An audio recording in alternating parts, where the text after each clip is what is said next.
What is up, Bears fans? Welcome to the Bears Huddle podcast with me, your host, Owen James, the channel that brings you all your news from the Chicago Bears from the other side. Yes, the UK side of the pond, as we look across to you guys in the United States of America and all across the world, guys, through the Bears Nation. Right, look, we're going to talk undrafted free agents here. We're going to talk the Cinderella stories. We're going to talk the guys who we all hope, you find that rough diamond, you find that one that you can polish up and suddenly they become a glistening star upon your crown of success for your team. That's what you hope. That's what everyone hopes, and there's been undrafted free agents that have come through and been absolute superstars in the NFL. There's been undrafted free agents who've won Super Bowls and been starring parts of winning Super Bowls. Kurt Warner, for example. There is undrafted free agents in the Hall of Fame, guys. There is, and I'm not saying any of these guys are Hall of Fame contenders, look, because I know nothing that much. I don't know that great deal about them as none of us do yet. We might never even see some of them in a Bears uniform. We may see them go to training camp and that be it. There's not only these guys, there's also the mini camp invitees as well, who will come along and hope to prove themselves.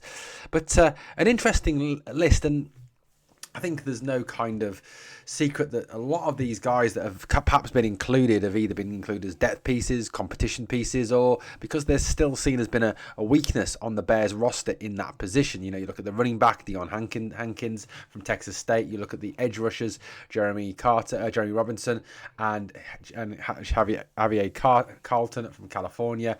The linebacker area, obviously, I think just a few doubts over Hippo, as he's known, Ruben Hippolyte. I don't think Hippo is a cool nickname though. Major Burns, I think, has to be one of the best names ever. I mean, it's up there with Storm Duck that plays for the Miami Dolphins, and Smoke Monday, I think, was another one. I've got to say Bumper Pool, wasn't it? Tonka Hemingway, some fantastic names. I've got to say I love some of the names, but Major Burns has to be up there, a bit Simpsons-esque. Tysheem Johnson also, two safeties there.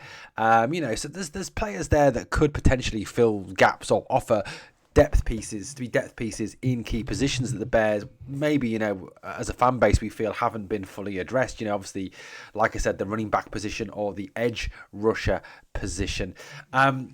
Running backs, obviously, Ja'Day Walker and JP Richardson will have their work cut out to obviously make the roster, given the fact the Bears are quite deep at the wide receiver position, with obviously DJ Moore, Rome Odunze, Luther Burden, and Zacchaeus as well. I think there is, a lot of talent there. Devin Duvernay can also play as a wide receiver as well. So there is quite a lot of depth at the wide receiver position. But, there's a number of players there that kind of jump out at you, and you kind of hope that maybe, just maybe, they are going to be the diamonds in the rough. They are going to be the players that you can turn to. That they are the players that you would turn to, the players that hopefully could come in and offer that little bit of competition, offer that little bit of depth to those positions. And we're going to take a look at some of those players. And I'm not going to go through every single one of them because, hey, if we did, the video would last, I don't know, a couple of days maybe, or, over an hour, and you'd get really bored and you'd turn off. Obviously, long snapper Luke Elkin will come in and compete. Kicker, obviously, Jonathan Kim will come in and compete. We've obviously got Cairo Santos, and we'll see how he goes, whether he is retained. There's always a kicker competition, isn't there, in training camp? We know that. But there we go. But let's have a little look, shall we, at some of these players. Now, it could be that, the running back becomes superfluous and it is not needed because, obviously, there's talk tonight of the Bears signing Nick Chubb, which would be a very interesting one, something we'll talk about on a video very soon. The other rookie camp invitees are Isaiah Green, cornerback out of Campbell, Jeremiah Hunter, wide receiver out of Washington, Dominic Mazzotti, tight end out of UMass, Emmett Bowl, offensive line out of Arizona State, Luke Elzinger, punter out of Oklahoma, Devin Kirkwood, cornerback out of UCLA, Vershawn Lee, offensive line out of South Carolina, Sebastian Paz, guard out of East Illinois, Michael Batten, I also know that as Michael Bolton, the singer, linebacker out of Houston, Cole Nelson, defensive end out of Virginia Tech, and Gio Paz, defensive tackle out of LSU. So some very interesting names that we are mentioning there. Now, look, we know that one of the positions that we all believed the Bears would go out and the Bears would fill, we all believed it would be the running back position. There was talk of trading up for Ashton Genty. There was talk of Amari and Hampton. There was talk of Travion Henderson. There was talk of Quinshon Judkins, Caleb Johnson, Cam Scatterbo, Bayshun Tooten. But none of those came off. Obviously, they all went to other teams. The Bears missed out on them due to, just being in the wrong place at perhaps the wrong time. So, obviously we added Kyle Monangai, who looks a bit of a beast, not particularly quick, but does look an absolute beast. Dion Henkins is a bit in the same mould as Monangai. He is a bit of a beast. He's a bit of a dump truck on wheels. He is but a very quick dump truck on wheels, certainly a little bit quicker than Kyle Monangai. He's from Texas State and also went to UTEP as well. He joins a time when there's a real opportunity for someone, even if obviously Nick Chubb is signed, to force themselves into that backfield. At the moment it's DeAndre Swift, it's Roschon Johnson, it's Travis Homer.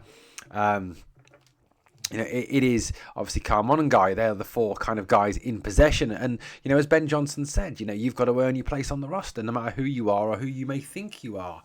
But look, Texas State, running back Dion Henkins has joined the Bears, and he brings a very big size to the backfield. He's 6 foot, he's 225 pounds, and he certainly is not slow for his size. He has clocked unofficially at his pro day a 4.58 for the 40, and he's been likened in a way to Roschon Johnson, one of the Bears' existing running backs. Hankinson was a key contributor with the University of Texas at El Paso between 2019 and 2023 before transferring to Texas State. So he moved during the transfer portal. I think, he in his final year, he got a little bit lost. He kind of fell away a little bit, and that's kind of why I think he ended up going undrafted. His move to Texas State was perhaps not the best move for him. It kind of led to him not being, in the best place to be drafted. And I think that really did hurt his chances of being taken by someone within the draft itself. He gained 2,604 yards on 548 carries with 23 TDs during his time at UTEP. However, in 13 games, he had only 272 yards and 62 carries last year for Texas State. Like I said, his form fell away and he really did get lost. And I think that move to Texas State really did hurt his chances. Henkins is roughly the same size as Roschon Johnson. Perhaps he's direct competition. Try and push Roschon Johnson. He really does have, a fair bit to do, to prove that he can get onto the onto the roster. There's a number of running backs there, and should obviously the Bears bring in Nick Chubb, it will increase that level of competition, and maybe Henkins will be on the outside looking in. Like I said, his UTEP form was good. He did have an 812 yard season in 2023, 157 carries. He averaged 5.2 yards per carry, which is pretty decent. So look, at the end of the day, it's an interesting one. Is he a potential? Yes, he is. Has he got a lot to prove? Yes, he has. As any of these undrafted free agents have a lot to prove, don't they? They've all got an awful lot to prove. Okay, let's move it along now and talk a little bit about Jeremy Robinson, who is an edge rusher out of Kansas. He played for the Kansas Jayhawks as an edge, and as we know that this is a position that seems to be of need. Now there is a talk of Gervon Dexter being moved out to the edge.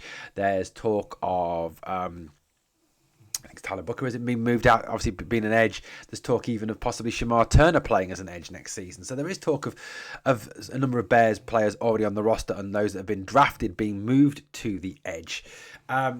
During his time with Kansas, in his last season there, he had 22 tackles, 5.5 sacks with the Kansas Jayhawks. Pretty decent form during his time there. He was with the Kansas Jayhawks for 3 seasons. Like I said, last season, 22 tackles, 16 solo, 6 assisted, 5.5 sacks, 2 forced fumbles.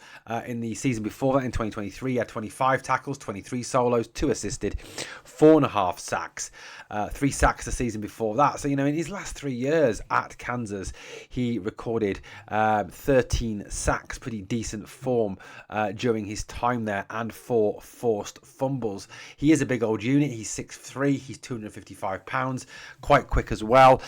So, a potential there as an edge rusher to come in and perhaps add to the rotation there, add to the depth at the edge rusher position. You know, I think there's a lot of people that still feel the Bears really did miss out and should have really taken an edge rusher in the draft, given the talent of the edge rushers there were in the draft. I mean, especially as, you know, in the 4th round where it was a bit of a reach for the Ruben Hippolyte, you know, someone like Swinson from LSU was still available. So, you know, there is a few questions over that. And, you know, Jeremy Robinson, can he come in? Can he prove himself? You know, can he turn you know, those issues that he's got and get through them? You know, that could be a potential. Javier Carlton, who is an edge rusher out of California, he's another one. Now, he is a lot more size. He has a lot more size and is slightly quicker than Jeremy Robinson. He's 6'6", 270 pounds. He was a 4-star recruit for California. This was the report. His report said, Javier Carlton is a highly intriguing ball of clay at the edge spot who, with the correct development, could enjoy a large rise on draft boards due to his physical profile and his ability on early downs. You've got to kind of question what happened to him at California. Was he correctly coached? Was he correctly developed? Because obviously, you know, going undrafted says that he was not. What are his strengths? Well, obviously, his length and size are some strengths. Obviously, being at 6'6", 270 odd pounds, he is a big old unit. He has good strength in his upper half and his hands as well. Very physically strong up there. His body profile will allow for alignment versatility as well. So he brings the flexibility to position, and he certainly looks the part of an edge rusher. What are the concerns about Javier Carlton coming out of college? Well, his flexibility is not great. His bend is not great. His twitch is not great. He doesn't have a vast pass rush repertoire, and he is extremely raw as a pass rusher. And it's perhaps that rawness that has held him back, and that lack of development during his time at California, which, you know, has cost him. Now, he is an excellent run defender. That is something that is held up as being one of his big strengths. As a run defender, Carlton showcases excellent usage of his length, stacking and shedding with consistency. He's not an upfield penetrator who attempts to disrupt ball carries in the backfield. Rather, Carlton approaches the run with the technique and patience to seal off the edge. I mean, Carlton certainly sounds like someone, you know, with his physical size, you know, with his ability, you know, with his raw ability, you know, with the right coaching, with the right development from obviously from Dennis Allen and his staff, this guy could, you know, become a very useful scheme specific contributor. It could be that, you know, that he's used in scheme specific situations by Dennis Allen. You know, he certainly has the size and the quickness, you know, to actually perform. He was, you know, he is a reasonably good prospect and someone who, you know, possibly could, I think, you know, really do well in the future with the correct development. And that's what it's going to take. It's going to take someone to come in and actually move him forward and develop him and improve him. So, you know, that is one to keep an eye on. And like I said, given the Bears' paucity at edge rusher, you know, could Javier Carlton or Jeremy Robinson provide a, you know, a decent backup option for the Bears? One player who has excited a number of people is Power Eckles. I mean, what a first name, Power. Fancy being called Power. He's a multi-role linebacker. He ran a 4.73 40, so reasonably quick. He's 22 years old. He's 5'11", so he's a little undersized. 237 pounds, though, big enough. Has 9 1/8 inch hands. Has 13 5/8 inch arms. Has a 74 2/8 inch span. You know, ran a 4.56 shuttle, ran a 1.59 10-yard drill, a 37-inch vertical, 315 broad, and a 7.63 cone drill. Rated 73.7 out of 100 at his position by DraftBuzz. 68% for tackling, 65% for pass rush, 72% for run defense. And obviously, given the fact that the Bears' run defense was not the best last season, could he add to that? You know, could he come in and, you know, with obviously, you know, the players we've got at that linebacker position at the moment, Tremaine Edmonds, TJ Edwards, who's just signed his new deal, Noah Sewell, you know, obviously we have not replaced Jack Sanborn. You know, Hippo could be that man, or could someone like, you know, Like this guy, Power Eckles, be the man. He was ranked 34th in his position, but it was not a strong linebacker class outside of Jalen Walker and Jihad Campbell. Yes, there was some under talents like Carson Sweshinger, for example, Jeffrey Basser, for example, but certainly not a top man. In terms of comparisons, he's comparable with the likes of Seth Benson, Omar Spates, and Easton Gibbs. He was a key defensive playmaker for the North Carolina Tar Heels, though. I mean, what does he bring to the team? That's got to be one of the key questions if he was to be successful and make it through, to the actual roster. He's got exceptional sideline to sideline range, allowing him to make plays all over the field, and he excels in pursuit situations. Certainly something that would appeal to Dennis Allen. He displays impressive closing burst when attacking the line of scrimmage or chasing ball carriers in space. So again, he has that speed and aggression that Dennis Allen likes. He has an aggressive playing style with a high motor, consistently looking to make an impact and finish plays with good physicality. Again, aggressive and quick. Again, right up Dennis Allen's street. I think this is probably why the Bears have signed him as an undrafted free agent. He exhibits good instincts and play recognition, particularly against the run, allowing him to diagnose plays quickly. He's a versatile defender with experiences in various coverage assignments, including man-to-man coverage.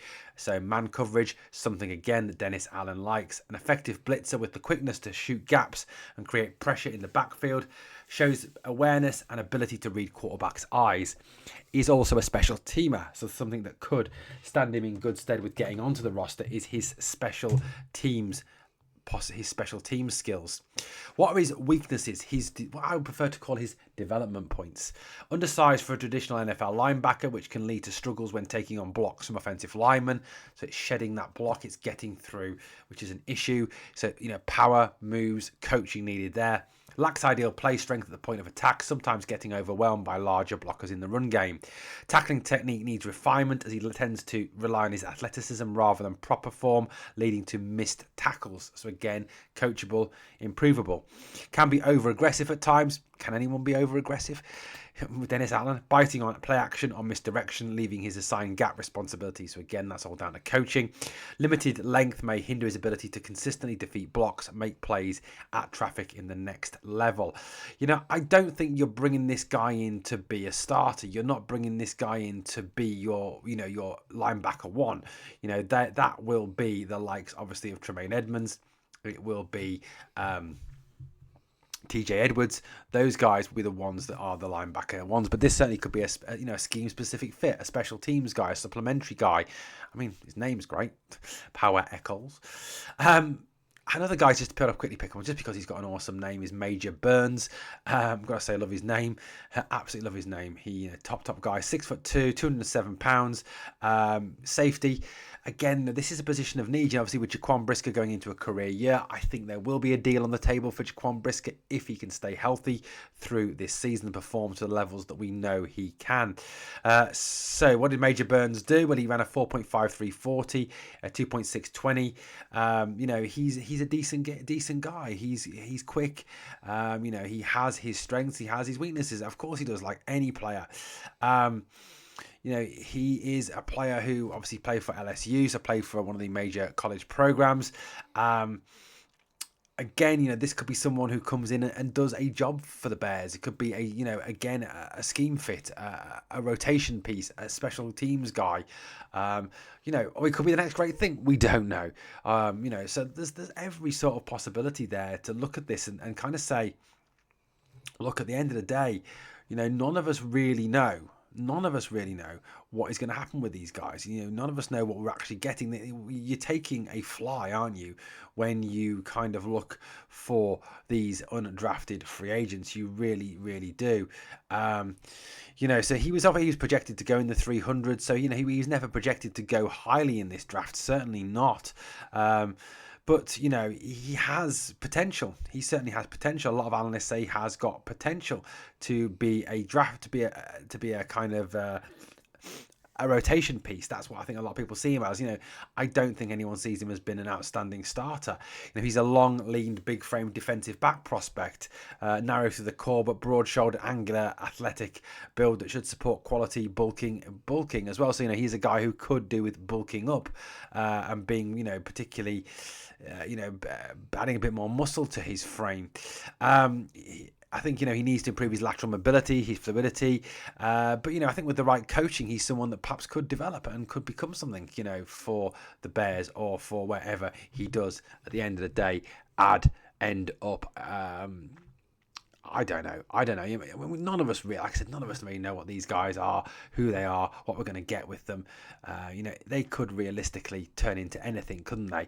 Tysheem Johnson, who is the other safety out of Oregon, an Oregon Duck. He is just short of 6 foot again. He is... a guy who had in 2024 33 solo tackles, no forced fumbles, and 3 interceptions across his entire college career. In terms of his interceptions, he consistently got them. 3 in 2024, 2 in 2023, none in 2022, but 1 in 2021. Again, another potential there, another possible there for the Bears. So an interesting list. Do any of them make it? I think the edge rushers are certainly interesting possibilities out there. Who knows with the wide receivers? I think, like I said, there's a lot of competition at those positions. The safeties, I think one of them could well make it through. And Power Eckles is certainly someone who intrigues me greatly. Guys, I'd love to know your thoughts. I think there was a number of these players here that could become, good depth pieces that we need to back up those starters that we've got in free agency, on the roster already, and through the draft. Guys, let me know your thoughts in the comments. Thank you for watching the Bears Huddle podcast. As always, on the way out, please like, comment, share, and subscribe. And let's bear down. See you later, Chicago.